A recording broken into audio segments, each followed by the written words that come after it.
Pernahkah Anda merasa kesal setengah mati pada seseorang, padahal kalau dipikir-pikir lagi, alasannya tidak masuk akal sama sekali? Atau yang lebih bikin frustrasi lagi ya? Benar. Pernahkah Anda merasa kayak ada bagian dari diri Anda yang terus-menerus menyabotase kesuksesan Anda sendiri? Tepat ketika Anda hampir mencapai apa yang selama ini Anda impikan? Itu fenomena yang sangat umum sebenarnya. Sangat umum. Nah, selamat datang di eksplorasi mendalam kita kali ini. Hari ini kita akan membedah tumpukan sumber materi yang luar biasa memikat tentang sebuah konsep psikologi yang disebut shadow atau bayangan. Dan sumber yang kita punya hari ini sangat komprehensif. Betul sekali. Kita punya buku An Introduction to Shadow Work, karya Glenn Smith, lalu catatan teori psikoanalisis klasik Carl Jung. Kita juga akan bahas panduan dari Yusdi Lastutianto dan jurnal The Beginner's Guide to Shadow Work, karya Zonjan. Menariknya, semua sumber ini bermuara pada satu benang merah. Iya, dan tujuan kita ngobrolin semua ini hari ini sederhana. Kita ingin membantu Anda mengenali sisi tersembunyi dari diri Anda, menghentikan sabotase diri, dan menemukan emas yang selama ini Anda kubur dalam-dalam. Karena mengabaikan bayangan ini bukan cuma soal kecemasan sehari-hari. Carl Jung sendiri merumuskannya dengan sangat tajam. Dia bilang, apa yang tidak kita sadari di dalam diri akan muncul di luar dan kita menyebutnya nasib. Wow, nasib ya? Iya. Artinya, selama kita menolak melihat bagian tertentu dari diri kita akan terus merasa dunia ini kejam, atau nasib buruk terus mengikuti kita. Padahal dunia luar itu seringkali hanya cermin dari konflik internal kita. Oke, mari kita urai ini perlahan.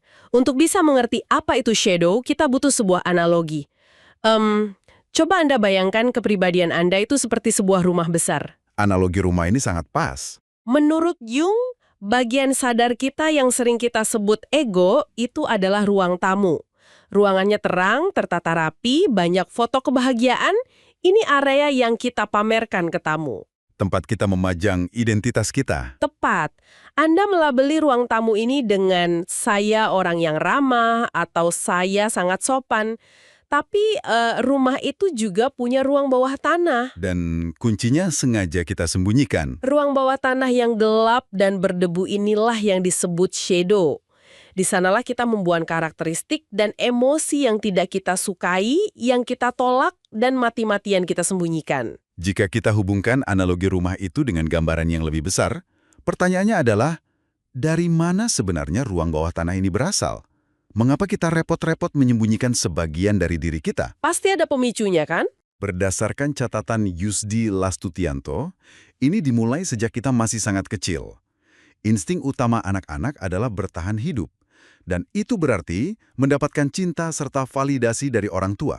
Kita belajar membedakan mana yang disukai dan tidak. Benar. Kita pengamat yang jeli. Sifat yang mendapat pujian seperti selalu tersenyum atau diam saat disuruh, kita rakit menjadi persona atau topeng sosial kita. Ruang tamu tadi itu ya? Betul. Dan kebalikannya, ketika seorang anak menunjukkan kemarahan atau ketakutan, lalu lingkungan merespons dengan bentakan, anak itu belajar bahwa sifat tersebut mengancam kelangsungan hidupnya. Jadi dia ambil emosi itu dan membuangnya ke ruang bawah tanah. Persis. Dia memisahkan diri dari emosinya sendiri karena trauma atau rasa malu. Nah, Glenn Smith dalam bukunya menyoroti bagaimana kita sebagai orang dewasa justru memperparah kondisi ini lewat miskonsepsi identitas. Dia bilang, manusia itu plastis. Kita ini sebuah peristiwa yang mengalir. Bukan objek yang kaku. Iya, bukan benda mati. Tapi kesalahan terbesar kita adalah merasa terikat pada satu label identitas. Misalnya Anda melabeli diri saya ini selalu sabar. Label yang suci ya? Nah, karena melekat pada label itu, Anda otomatis menolak sifat alami lainnya seperti ketegasan atau kemarahan ke dalam ruang bawah tanah. Padahal secara biologis kita punya kapasitas untuk merasakan semua itu. Membatasi diri pada satu label kaku itu sangat berbahaya. Emosi yang ditekan ke ruang bawah tanah itu tidak mati. Mereka hidup dan beroperasi dari bawah sana. Menunggu waktu untuk meledak. Ketika tekanannya sudah penuh, ego kita mencari cara melepaskannya tanpa merusak citra ruang tamu. Disinilah muncul proyeksi. Ego mengambil sifat yang kita benci di dalam diri, lalu memproyeksikannya ke orang lain. Tiba-tiba kita sangat reaktif melihat orang yang terlihat egois. Seperti kata Jung, segala sesuatu yang mengganggu kita tentang orang lain, membimbing kita untuk memahami diri sendiri. Wah, ini bikin saya ingat momen saat menyetir di jalan tol, ada mobil memotong jalur ugal-ugalan. Reaksi saya bukan cuma kaget, tapi marah luar biasa sampai teriak. Berarti kemarahan itu Kemarahan itu adalah cerminan dari ketidaksabaran di dalam diri Anda sendiri. sesuatu yang selama ini saya kurung karena ingin terlihat sebagai pengemudi yang taat aturan. Itu contoh proyeksi yang sempurna. Anda membuang si pelanggar aturan di dalam diri Anda kepada pengemudi lain. Dan bayangkan jika ini terjadi dalam skala besar. Skala kolektif ya. Yusdi mencatat fenomena menakutkan tentang ini.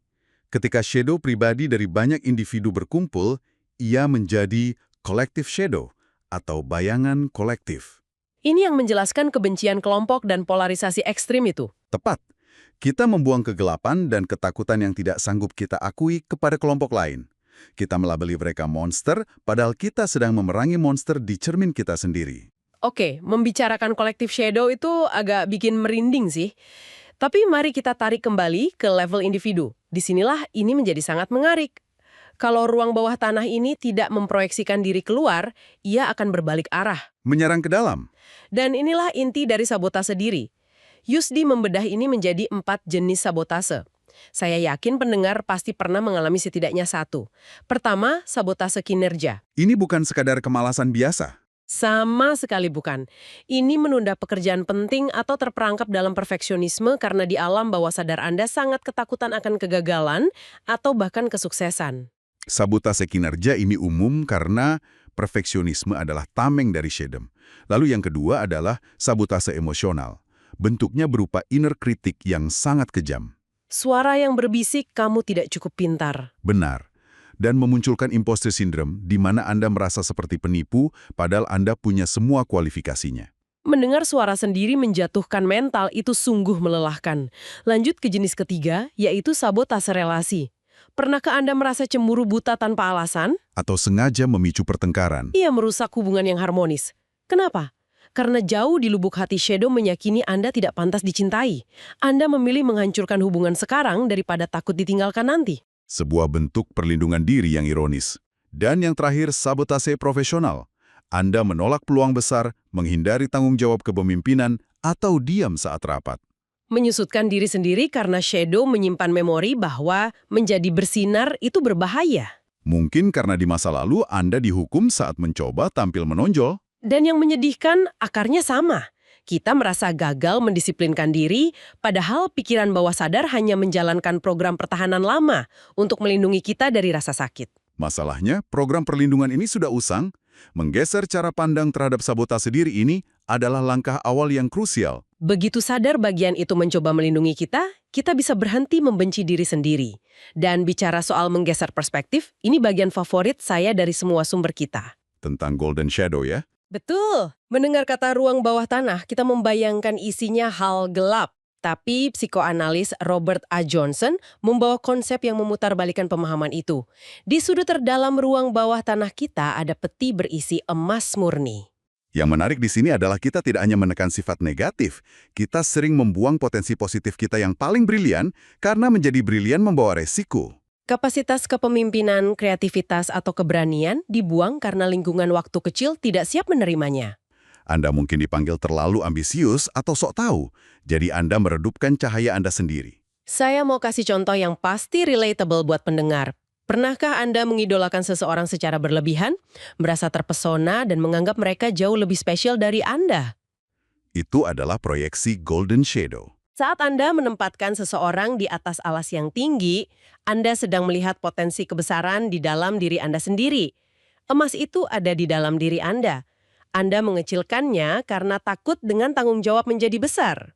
Itulah sebabnya melakukan shadow work bukanlah proses menjadi manusia suci.